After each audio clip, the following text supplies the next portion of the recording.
Hello friends, स्वागत है आपका CNG क्लास 12 पर। तो आज हम हिंदी क्लास 12 का जो आपका हिंदी है उसमें आपको 100 आपको PVI आपको ऑब्जेक्टिव प्रश्न बताने वाले हैं। जैसा कि आप लोग देखते हैं कि हम ऑब्जेक्टिव बहुत ही कम ही पढ़ाते हैं, लेकिन जितना पढ़ाते हैं बहुत ही ज़्यादा वो इंपॉर्टेंट होता है। आपका ऑब्जेक्टिव कैसे भी याद कर लेते हैं, लेकिन आज हम आपको 100 पढ़ाने वाले हैं, वो बहुत इंपॉर्टेंट है। परीक्षा में आने की 100% वो संभावना है, तो आप इसको जरूर से याद कर लेंगे। याद करने क्या बात है, 2 बार पढ़ेंगे आपको तो याद ही होगा।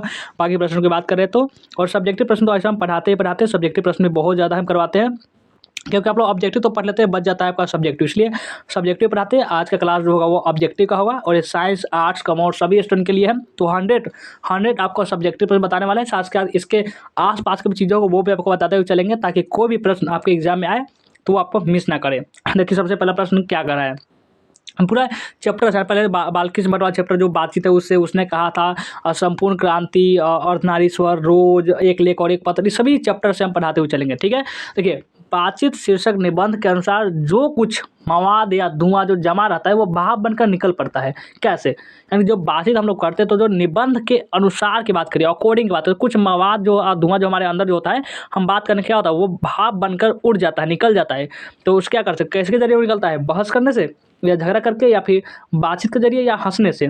तो वो कैसा निकलता है, बहस करने से तो भाई ना निकल पाएगा, और ये झगड़ा करके ये भी नहीं होता है, हंसने से तो बिल्कुल नहीं। ये बातचीत के जरिए जब हम किसी से बात करते हैं, जो भी हमारा दिल में जो होता है वो क्या निकल जाता है बात। तो इसका सी वाला ऑप्शन से इसका हो जाएगा करेक्ट आंसर। देखिए, इसमें आंसर भी लिखे हुए हैं यहाँ पे, देखिए हाँ बिल्कुल सी वाला आंसर है, तो आपका करेक्ट आंसर हो गया। चलिए आगे देखते हैं। अगला प्रश्न देखिए, अगला जो प्रश्न है कि जैसा काम वैसा परिणाम किस लेखक द्वारा ये रचित प्रश्न है। बहुत इंपॉर्टेंट है, यहाँ से आप आ सकता है, तो इसको थोड़ा आप MBY इसको समझ सकते हैं कि जैसा काम वैसा परिणाम किस लेखक द्वारा रचित है। रामधारी सिंह हमारे राष्ट्र कवि रामधारी सिंह ये हो जाएंगे, या फिर जयप्रकाश नारायण, जिसने जो सेंसरशिप यानी कि आपातकालीन लागू करने पर पूरा मजबूर कर दिया था, वो इंसान कितना महान है। और देखिए, बालकृष्ण भट्ट, ये हमारे बातचीत जो चैप्टर को लिखे क्या ये हो जाएंगे, या फिर मोहन राकेश जो कोई एक नाटक लिखे हुए हैं, सिपाही की माँ, जैसे मारक होता है, बिश्नी होती है और मुन्नी होती है, ये सब बारे में कौन लिखे हुए हैं, जैसा काम वैसा परिणाम। तो बताइए कमेंट में हमें कौन लिखे हुए हैं। आपको इसका जवाब आपको कमेंट में ही देना है आपको, ठीक है, कि आपको पूरा देना है। जैसा काम वैसा परिणाम के लेखक ये है, रामधारी सिंह होंगे तो ये लिख देना है, और जब प्रकाश नारायण होंगे तो ये लिख देना है, बालकृष्ण भट्ट होंगे तो लिख देना है, मोहन राकेश होंगे तो लिख देना है, जो होगा आपको लिख देना है। अब आगे हम बढ़ते हैं, और आगे देखिए, और आगे आ जाइए। अब देखिए अगला प्रश्न, बालकृष्ण भट्ट की रचना बातचीत जो है वो क्या है। बालकृष्ण भट्ट जी की रचना जो बातचीत चैप्टर है वह क्या है। एकांकी है, कहानी है, यात्रा संवरण है, या फिर ललित निबंध। जल्दी जल्दी बताइए कमेंट में क्या है आखिर। बालकृष्ण भट्ट की रचना बातचीत क्या है। तो बालकृष्ण भट्ट की जो रचना है ना बातचीत, वो एक निबंध है। क्या है, निबंध कहा गया है, निबंध, हाँ यहाँ पे ललित निबंध। उसको अगर निबंध में भी आए, कौन कौन सा निबंध, बहुत सा निबंध लगा के होते हैं, तो बताना कि वो ललित निबंध है। डी वाला ऑप्शन इसका हो जाएगा करेक्ट आंसर, बिल्कुल भी करेक्ट आंसर, डी वाला ऑप्शन। ठीक है, आगे बढ़ते हैं, अगले प्रश्न पर जाइए। अगला प्रश्न फटाफट से देखिए क्या करा अगला प्रश्न में। अगला प्रश्न है, बालकृष्ण भट्ट किस युग के निबंधकार है। बालकृष्ण भट्ट जो है किस युग के, बहुत सारे युग होते हैं, प्रसाद युग है, भारतेंदु युग है, द्विवेदी युग है, स्वातंत्रोत्तर युग है, बहुत सारे युग है। बताइए बालकृष्ण भट्ट किस युग के निबंधकार है। तो बालकृष्ण भट्ट की बात करें तो वह भारतेंदु युग, याद हो जाएगा, बालकृष्ण भट्ट भारतेंदु युग के, भारत यानी भारतेंदु युग, आपको बहुत अच्छा तरह से इसको याद होगा आपको। और द्विवेदी युग, अब बात करें द्विवेदी युग के कौन है, तो हमारे गुलेरी जी द्विवेदी युग के, वो हमारे हैं गुलेरी जी कहा के, तो द्विवेदी युग के ही वह रचनाकार है। ठीक है, याद होगा, ठीक है। हम बात करें स्वतंत्रता युग, तो हमारे ये चैप्टर में बात करें तो स्वतंत्रता युग का कोई नहीं है। ठीक है, और देखते हैं आगे अगले प्रश्न पर आते हैं। अगला प्रश्न देखिए फटाफट से, अगला प्रश्न देखिए क्या कर रहा है। अगला प्रश्न, मनुष्य की बातचीत क्या है इसमें, देखिए पहले पढ़िए इसको। मनुष्य के बातचीत का उत्तम तरीका, सबसे बेस्ट तरीका क्या है कि मनुष्य जब बातचीत करते हैं तो कैसे बातचीत करते हैं। विद्वतापूर्ण बात करना, या कि तर्कपूर्ण बात करना, या भीड़ से बात करना, या फिर अवाक होकर अपने से बातचीत करना। बताइए मनुष्य के बातचीत का उत्तम तरीका क्या है। तो सबसे पहले बात, ये विद्वतापूर्ण बात करना तो होगा नहीं, तर्कपूर्ण बात करना तो ये भी नहीं होगा, भीड़ से भाई कैसे कोई बात कर सकता है, ये भी नहीं होगा आपका अवाक होकर अपने से बातचीत करना। करने का मतलब अवाक ने आप खुद से बात कीजिए ना, आप दूसरों से बात करने हो सकता है, आप किसी दूसरे घर गए, आपका आदर सत्कार नहीं हो तो आपको दुखी हो सकता है, या फिर वहाँ पे गए तो उस व्यक्ति दुखी हो सकता है, कोई ना कोई इसमें दुखी तो होना ही है। ऐसा तो नहीं आप सभी को खुश रख सकते हैं, ऐसा तो संभव है नहीं इस दुनिया में। तो आपका क्या अवाक होकर खुद से बातचीत करना, यानी बातचीत का जो उत्तम तरीका होता है आप अपने से बातचीत करें, उससे उत्तम तरीका कोई भी बातचीत हो ही नहीं सकता। ठीक है, आगे देखते हैं, अगले प्रश्न पर आइए। देख सकते हैं डी वाला ऑप्शन इसमें लिखा हुआ है, और ये अगला प्रश्न देखते हैं। कि इसमें क्या करा कि संवाद में सबसे महत्वपूर्ण क्या है। संवाद यानी संवाद का मतलब बातचीत। संवाद में सबसे महत्वपूर्ण क्या है? तर्क है, क्या हम तर्कपूर्ण बात करना चाहिए? तर्क है, जिज्ञासा है, या आत्मीयता है, या फिर प्रभावपूर्ण भाषा है? तो वह है आत्मीयता। क्या? आत्मीयता। सी वाला ऑप्शन इसका हो जाएगा करेक्ट आंसर। देखिए आंसर भी लिखते हुए 100% करेक्ट आंसर ही बता रहे हैं, कोई आपको गलत आंसर तो बता ही नहीं जाएगा, वो हमारी तरफ से बिल्कुल भी नहीं। ठीक है, अगला प्रश्न बताइए। अगला प्रश्न देखिए क्या कर रहा है। अगला प्रश्न कि बाल्किस भट्ट का जन्म हुआ था।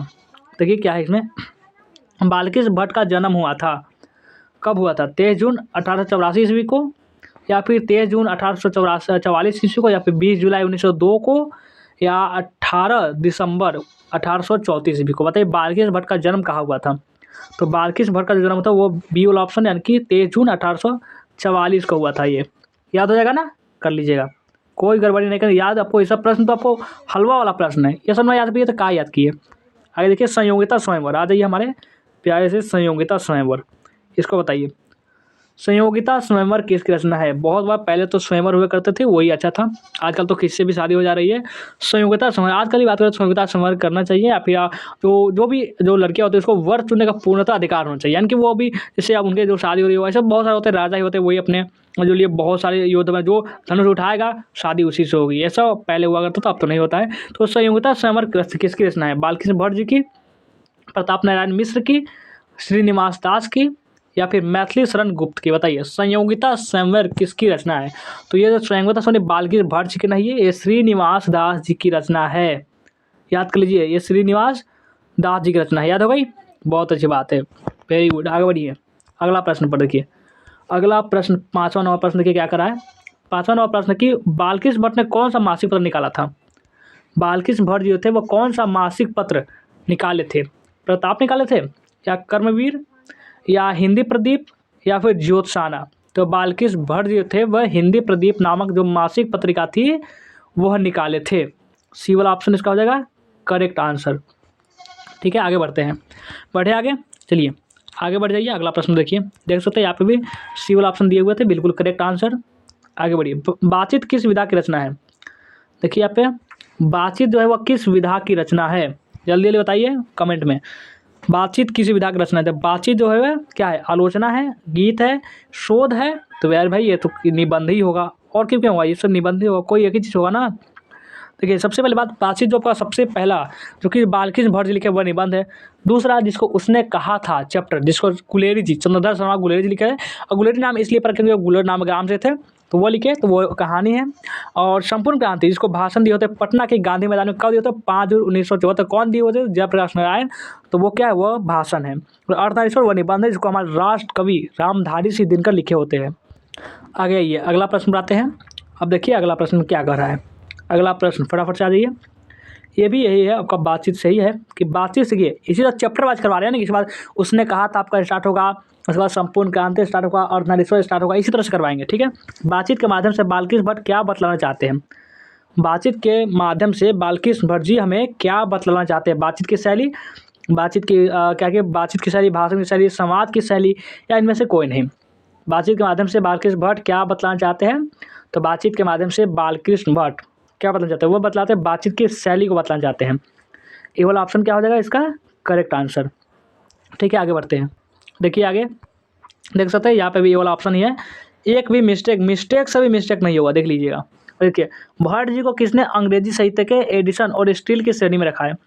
भट्ट जी कहने का मतलब बाल्किस भट्ट जी, तो भट्ट जी को किसने अंग्रेजी साहित्य के एडिशन और स्टील की श्रेणी में रखा है? तो वो हजारी प्रसाद द्विवेदी, या फिर डॉक्टर नागेंद्र, या रामचंद्र शुक्ल, या फिर रामविलास शर्मा? बताइए किसने रखा है भट्ट जी को अंग्रेजी साहित्य के एडिशन और स्टील के श्रेणी में? तो भट्ट जी को कौन रखे हैं?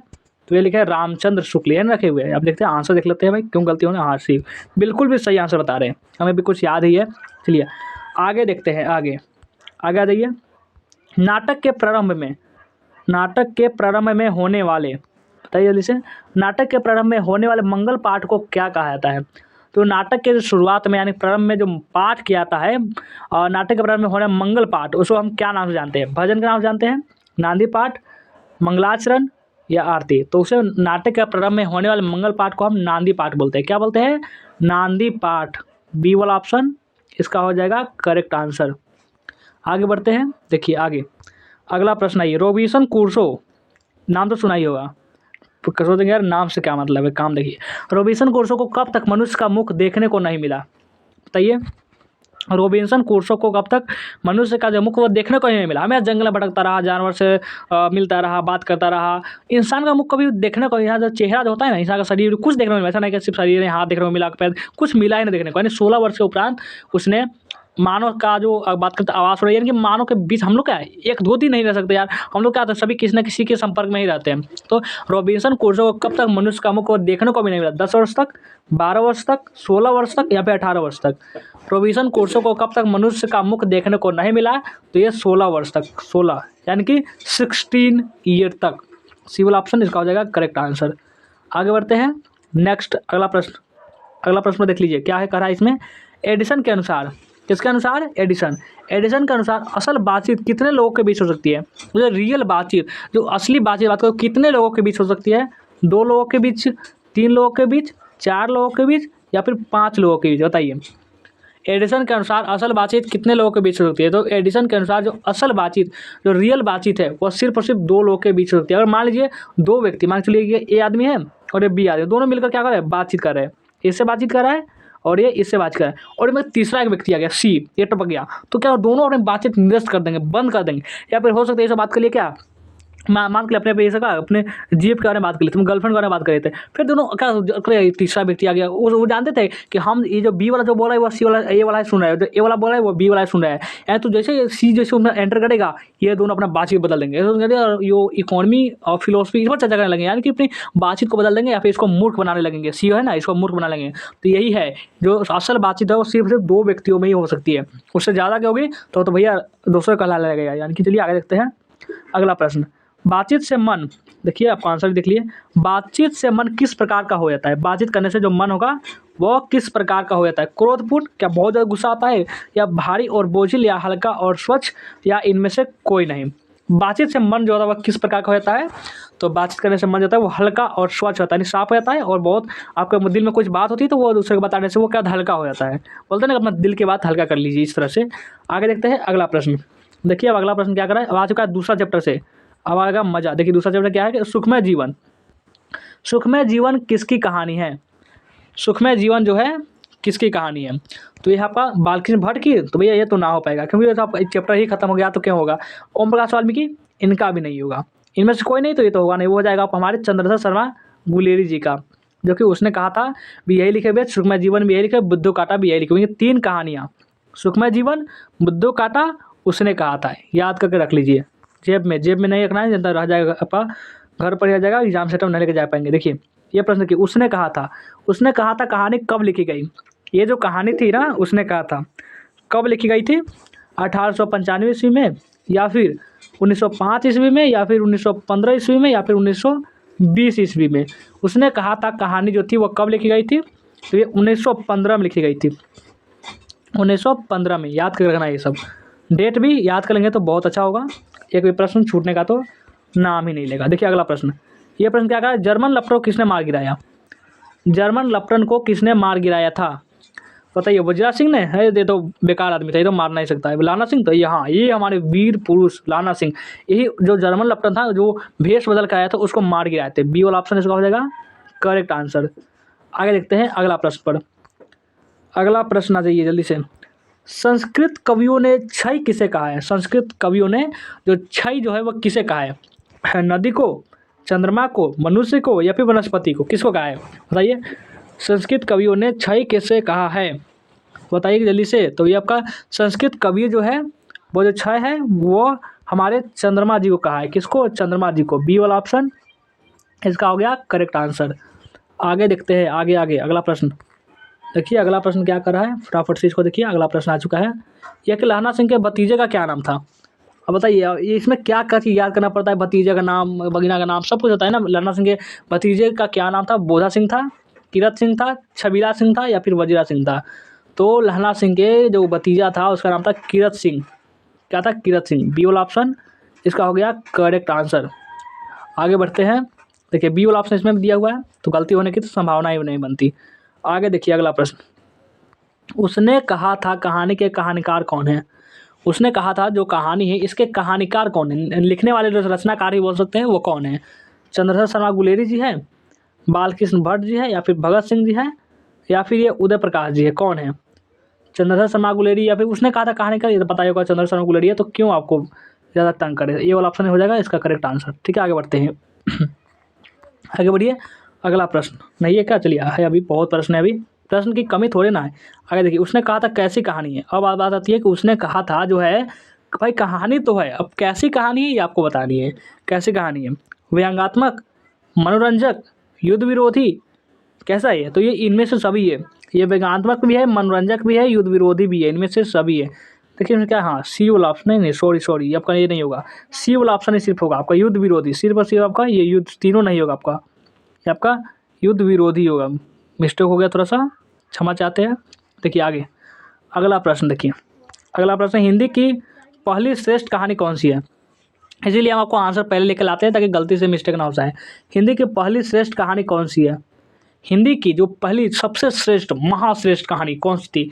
एक टोकरी भर मिट्टी, या फिर इंदुमती, या फिर उसने कहा था, या इनमें से कोई नहीं, बताइए हिंदी की पहली श्रेष्ठ कहानी कौन सी थी। तो हिंदी की सबसे पहली श्रेष्ठ कहानी यही आपका उसने कहा था, ये होगा हाँ बिल्कुल सी वाला ऑप्शन इसका हो जाएगा करेक्ट आंसर। ये उसने कहा था सबसे श्रेष्ठ कहानी हिंदी की मानी जाती है, मानी जाती नहीं है बिल्कुल है। देखिए आगे देखते हैं, इतने का अच्छी कहानी आपको, तो ये सब आपको ये पढ़ने के लिए मार्क्स दिया जा रहा है, तो कितनी अच्छी बात है। देखिए आगे, चंद्रशेखर शर्मा गुलेरी किस युग के कहानीकार हैं। चंद्रशेखर शर्मा गुलेरी जो है वो किस युग के क्या की कहानीकार है, द्विवेदी युग के, भारतेंदु युग के, प्रेमचंद्र युग के, या फिर इनमें से कोई नहीं, बताइए जल्दी से। चंद्रशेखर शर्मा गुलेरी किस युग के कहानीकार है। तो चंद्रशेखर शर्मा गुलेरी जो बताए थे पहले ही, ये द्विवेदी युग के कहानीकार है, ये वाला ऑप्शन इसका हो जाएगा करेक्ट आंसर। आइए आगे बढ़ते हैं, अगले प्रश्न बढ़ाते हैं। गद्य का विकास किस काल में हुआ, बताइए गद्य का जो विकास है वह किस काल में हुआ, आदिकाल में, भक्ति काल में, रीति काल में, या फिर आधुनिक काल में, किस काल में हुआ। गद्य का विकास किस काल में हुआ, तो ये हुआ था आपका आधुनिक काल में, गद्य का विकास आधुनिक काल, डी वाला ऑप्शन होगा, ये आपका हो जाएगा करेक्ट आंसर। आइए आगे आते हैं, अगला प्रश्न बढ़ा जाइए फटाफट से, बिना देर करते हुए अगला प्रश्न को देखते हैं, टाइम बिल्कुल भी नहीं है। अगला प्रश्न देखिए, किसी कहानी को महान कौन बनाता है। किसी भी कहानी है तो उसको महान कैसे बनाएगा, कौन बनाएगा, तो कहानी का उद्देश्य बनाएगा, कहानी की रचना शैली बनाएगी, या फिर कहानी का घटना बनाएगी, या इनमें से कोई नहीं। किसी कहानी को महान कौन बनाता है, इसको महान जब वो कहानी का उद्देश्य, इसका मतलब क्या है, इसका उद्देश्य पर्पस क्या है, ये बनाता है। आगे देखिए, उसने कहा था कहानी कितने भागों में बटी हुई है, बताइए। उसने कहा था जो कहानी है वो कितने भागों में, कितने टाइप में डिवाइड की गई है, तो ये 3 भागों में, 3, या फिर 4 भागों में, या फिर 5 भागों में, या फिर 7 भागों में। जो उसने कहा था जो कहानी है ना, ये आपको 5 भागों में बांटा गया है, 5 भागों में, और सभी अलग अलग बुझाता है कि अलग दृश्य का भी पता चल रहा है कि ये पूछ रहा है तेरी कुरबानी हो गई, तेरी कुरबानी हो गई, तेरी कुरबानी हो गई, पूछता कि अरे वहाँ पे बहुत ठंडक है, लड़ाई हो रही है, नहीं पता नहीं चलता कब दृश्य उसमें चेंज हो जाता है, ऐसे आप पढ़ेंगे तो उसमें खो ही जाएंगे। तो ये आगे देखते हैं, अगला प्रश्न देखिए, अगला प्रश्न क्या कर रहा है, ये आपका तीसरा चैप्टर से है कि जयप्रकाश नारायण को समाज सेवा के लिए 1965 में कौन सा पुरस्कार मिला था। जयप्रकाश नारायण को समाज सेवा के लिए, यानी समाज की सेवा कर रहे हैं, उसके लिए 1965 में एक पुरस्कार मिला था, पता नहीं कौन सा पुरस्कार था, पद्मश्री था, भारत रत्न था, मैग्सेसे था, या फिर ज्ञानपीठ था। जयप्रकाश नारायण को समाज सेवा के लिए 1965 में मैग्सेसे पुरस्कार दिया गया था, मैग्सेसे, ठीक है। आगे देखते हैं अगला प्रश्न, जयप्रकाश नारायण, अरे आंसर छुप जाओ यार। और देखिए जयप्रकाश नारायण का जन्म कब हुआ था। जयप्रकाश नारायण का जन्म था वो कब हुआ था, 11 अक्टूबर 1902 को, 11 अक्टूबर 1904 को, 11 अक्टूबर 1906 को, 11 अक्टूबर 1905 को। जयप्रकाश नारायण का जन्म जो था वो कब हुआ था, बताइए जल्दी जल्दी। तो ये हुआ था कब, 11 अक्टूबर 1902 को। चलिए आगे देखते हैं, आगे नेक्स्ट अगला प्रश्न देखिए, इसमें क्या क्या अगला प्रश्न में आइए। अगला जो प्रश्न है वो भी बहुत मजेदार प्रश्न है, जयप्रकाश नारायण का जन्म कहाँ हुआ था। जयप्रकाश नारायण का जन्म की बात करिए, जन्म कहाँ हुआ था, बलिया में, सिताब दियारा, राघोपुर दियारा, छपरा। जयप्रकाश नारायण का जन्म कहाँ हुआ था, जयप्रकाश नारायण का जन्म सिताब दियारा गांव में हुआ था, बी वाला option is the correct answer, ठीक है। आगे बढ़िए फटाफट से आगे। जयप्रकाश नारायण किसका दलाल कहा था, दलाल बहुत हार्ड नाम है, दलाल। जयप्रकाश नारायण को किसका दलाल कहा गया, अमेरिका का, ब्रिटेन का, रूस का, जापान का। तो जयप्रकाश नारायण को अमेरिका में जो पढ़ने के लिए गए हुए थे ना, तो उसको वहाँ दलाल कहा गया, अमेरिका का ये दलाली करता है, इस प्रकार से उनको कहा जाता था। ठीक है, आगे देखते हैं अगला प्रश्न। इस चैप्टर से आज खत्म कर देंगे आज पूरा। देखिए अगला प्रश्न देखिए, ये प्रश्न क्या कर रहा है कि 1974 में छात्र आंदोलन का नेतृत्व किसने किया। 1974 में जो छात्र आंदोलन है कि छात्र के जो विरोधी थे वो आंदोलन होता है, उसका नेतृत्व किसने किया था। लालू प्रसाद ने किया था, देवीलाल ने किया था, विश्वनाथ प्रताप सिंह ने किया था, या फिर जयप्रकाश नारायण ने। तो 1974 में जो छात्र आंदोलन हुआ था वो जयप्रकाश नारायण, जिसको हम जेपी भी बोलते हैं, जेपी, बचपन नाम में क्या था, बचपन का नाम था बाउल, इसी ने छात्र आंदोलन का नेतृत्व किए थे। नेक्स्ट आगे देखिए, संपूर्ण क्रांति जो कि 5 जून 1974 को पटना के गांधी मैदान में भाषण दिए थे। संपूर्ण क्रांति का नारा जो था वह किसने दिया, लालू प्रसाद ने, जयप्रकाश नारायण ने, अटल बिहारी वाजपेयी ने। तो ये तो जयप्रकाश नारायण नहीं दे सकते, दूसरा कोई ये कहा दे सकता है, यही दे सकते हैं, बी वाला ऑप्शन इसका हो गया करेक्ट आंसर। आगे देखिए अगला प्रश्न। नेक्स्ट अगला प्रश्न है कि भारत आपातकाल कब लागू किया। जब भारत में आपातकाल जो था वह कब लागू किया, इमरजेंसी कब लागू किया गया। भारत में जो आपातकाल का जो लागू हुआ था वो 1977 में, 1975 में, 1980 में या 1979 में, कब हुआ था। तो ये हुआ था बी वाला ऑप्शन, यानी कि 1975 में यह लागू किया गया था। ठीक है, आगे बढ़ते हैं। अगला प्रश्न देखिए, अगला प्रश्न, डेमोक्रेसी का दुश्मन कौन है। बताइए, डेमोक्रेसी जो है इसके दुश्मन कौन है। डेमोक्रेसी का दुश्मन वो जो जनता के शांतिपूर्ण कार्यक्रम में बाधा डालते हैं, या जनता की जो गिरफ्तियाँ करते हैं वो है, या फिर जो क्या कि अकारण जनता पर लाठी गोलियाँ चलाते हैं, या उपरोक्त सभी। डेमोक्रेसी का दुश्मन कौन है भाई बताइए। डेमोक्रेसी का दुश्मन है वो, ये उपरोक्त सभी है। अकारण जनता पर लाठी गोलियाँ चलाते हैं वो भी है, जनता की गिरफ्तियाँ करते हैं वो भी है, जो जनता के शांतिपूर्ण कार्यक्रम में बाधा डालते हैं वो भी है, इन सभी है, इनमें से सभी। अगला प्रश्न देखिए, अब आ चुके हैं अब क्या है अर्थनारीश्वर चैप्टर से। गंधारी कौन थी। गंधारी नाम तो सुना ही होगा। गंधारी कौन थी, धृतराष्ट्र की पत्नी, दुर्योधन की माँ, गंधार नरेश की पुत्री, या इनमें से सभी। बताइए गंधारी कौन थी। तो गंधारी भाई सभी थी। ये तो बहुत अजीब सवाल है, धृतराष्ट्र की पत्नी भी थी वो, तभी तो वह दुर्योधन की माँ भी थी, और तभी वो गंधार नरेश की पुत्री भी थी, यानी कि तीनों, इनमें से सभी हो जाए। डी वाला ऑप्शन हो गया इसका करेक्ट आंसर। ठीक है, करेक्ट आंसर। तो रहने देते हैं यहीं तक, और कैसा लगा आज का क्लास हमें कमेंट करके जरूर बताएंगे। वीडियो को लाइक नहीं किए होंगे तो लाइक कर देंगे, वीडियो को लाइक कर देंगे, शेयर भी करेंगे, और जो भी नए बच्चे होंगे इस चैनल को सब्सक्राइब भी कर लेंगे। चलिए वीडियो को एंड करते हैं, मिलते हैं फिर से नेक्स्ट वीडियो में। इसी तरह से अपने पढ़ाई पर लागू रहिए, जारी रखिए, तभी आपका एक रिजल्ट बहुत बेहतर तरीके से आने वाला है।